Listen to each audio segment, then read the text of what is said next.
Hello everyone and welcome back to Deck Tech for Decks. I've got an exciting one for you today, but before we get started, all I ask is that if you enjoy the video, please like and consider subscribing. Gix Yawgmoth Praetor. This guy's insane and I've got the perfect synergy for him. Rat colony. No, wait, whoa. Let me reel you in, alright? What if I told you we could cast these rats for free 4 different ways in this deck? We can use Bontun's Monument to lower the generic mana cost, and then Defiler of Flesh to lower the black pip. This will let us cast them for free. Additionally, we can use Jet Medallion and Crick, Son of Yawgmoth. As long as you have either Defiler of Flesh, Crick, Son of Yawgmoth, or Jet Medallion and Bontu's Monument on the battlefield, you're casting these rats for free, which is exactly what you want to do with this commander, because we want to use that activated ability as much as possible, so the last thing we want to do with our mana is cast our own spells. Crazy, I know, but that's what we want to do with this deck. Additionally, Crick, Son of Yawgmoth, is going to lower that activated ability, so he's going to be really good in the deck. Now that I've hopefully reeled you in, let's look at these niche discard synergies that are amazing in this deck. We have Feast of Sanity. This is going to let you gain the life that you pay for drawing the cards with your rats. They're going to deal the combat damage, you're going to take the one, draw the card, and then discard your whole hand, gaining a lot of life, and additionally doing some damage. Archfiend of Ifnir. If this guy lands on the battlefield and you have 6 mana to activate that ability, this is basically a board wipe that you can do as many times as you want. Bone Miser. This guy's pretty insane. I mean, discard 3 lands, you can activate his ability again. He's going to refill your hand if you discard some non-creature spells, and he's going to make your board bigger, which is going to also draw you more cards because of your commander's ability. This guy is literally perfect for the deck. We then have Shadow of the Grave. This one, another one that's really niche but amazing. Discard your hand, get your hand back, and then activate the ability again for insane value. Finally, we have Bag of Holdings. This one, kind of the same as Shadow of the Grave, but it's an artifact that sticks on the battlefield, so you can really fill it up over the course of a bunch of turns, get a massive hand, and then discard it all to activate that insane ability and cast like 20 cards deep from your opponent's library. That sounds pretty insane to me. I'm sorry, this one, finally, we have Sheldred of the Apocalypse. The deck is going to be paying a lot of life to draw cards, so we need a way to pad our life a little bit, and this is the perfect card. Because not only is it going to punish our opponents for using our commander's ability, but it's going to benefit us by gaining us 2 life. So, I know she's a little expensive, but she's too good in the deck not to include on the list. Finally, let's get into those rats. We've got Meronar. This is going to make a massive board state once we get our colony going. Piper of the Swarm. This is going to give all of our rats menace, and it can create rats if we have nothing better to do. Notably, Crick is also going to lower the activation cost, so it's not going to be that crazy. Pack Rat, again, Crick is going to lower this, so it's not going to be insane if we have him on the battlefield. And if we have nothing better to do, why not just make a bigger board? Ink Eyes, Servant of Oni. Not only is our ninjutsu ability going to be pretty easy to activate with this card, but it's going to steal cards from our opponents, which is exactly what this deck wants to do. Nashi Moon Sage's Scion. Same thing, we're going to be stealing our opponent's stuff using rats to do it. Chatterfang Witch, this one, it's not a rat, but it creates rats. It can also be used as removal if we need it to, so perfect for the deck. Finally, we are running 20 copies of Rat Colony. This is what's going to churn the deck, get us through our deck, and hopefully get us to the victory.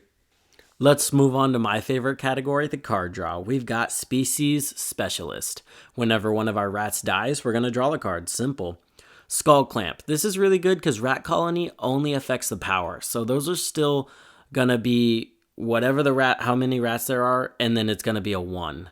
So the toughness is always going to be 1. So this is just going to draw us a ton of cards. Black Market Connections. This is really good because it's going to ramp us a little bit. It's going to make our board bigger, and it's going to draw us a card. This card is just a better Phyrexian Arena in every way. Necropotence. Why not draw a massive hand, go ahead and discard it, and just, play our opponent's library. Necrologia. This is a fair Necropotence, and it's a one-off. So as long as you can survive a turn, we're going to have some fun. Dark Prophecy, just really effective card draw because we do have a couple ways to make some tokens in the deck. And then Midnight Reaper. Whenever a creature dies, draw a card. Pretty simple. Let's get into some ramp. This deck has a massive ramp potential. We can create a lot of mana with this deck.